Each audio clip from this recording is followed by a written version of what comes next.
Magandang umaga po sa lahat. Ako po si Zian Miguel Laucosin sa ikawalong baitang.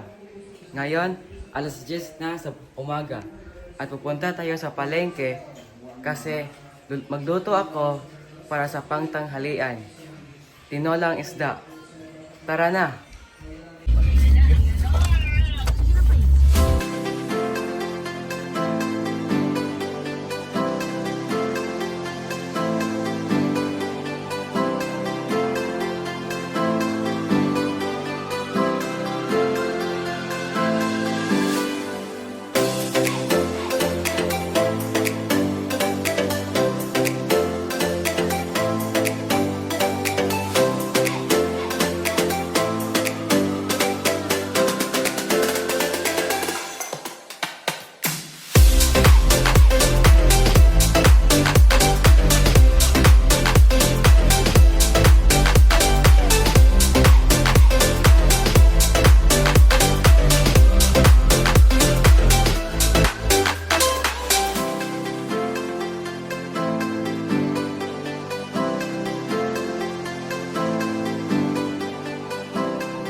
Hello guys, dito na tayo sa palengke. Bibili na tayo ng isda.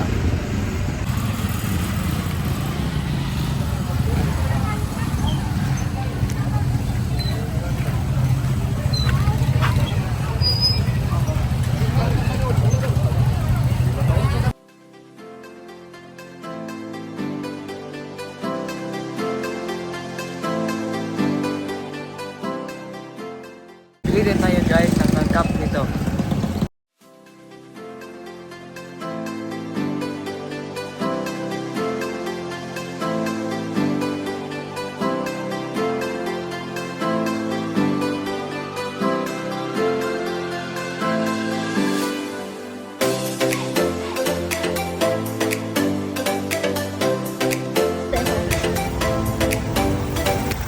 Pauwi na tayo guys.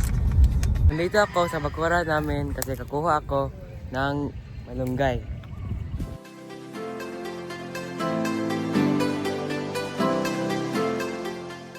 Ngayon naman guys, kukuha tayo ng tanglad.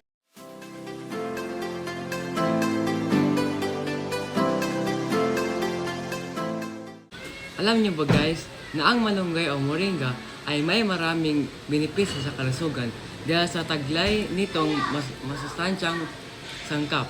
Ito ay puno ng vitamina, mineral at antioxidant at makaaring makatulong sa pagbababa ng asukal sa dugo. Ang tanglad naman ay kilala bilang antioxidant, antimicrobial, pampalakas ng immune system at maging panlaban sa cancer.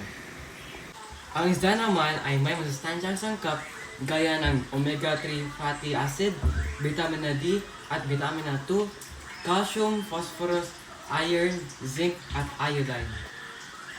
Ito ang mga sangkap: kamates, sibuyas, luya at sal.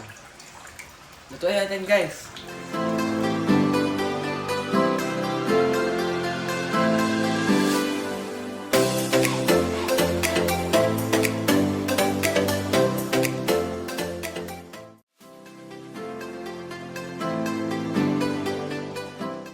Ito na, luto na ating tinolang isda. Kain na tayo.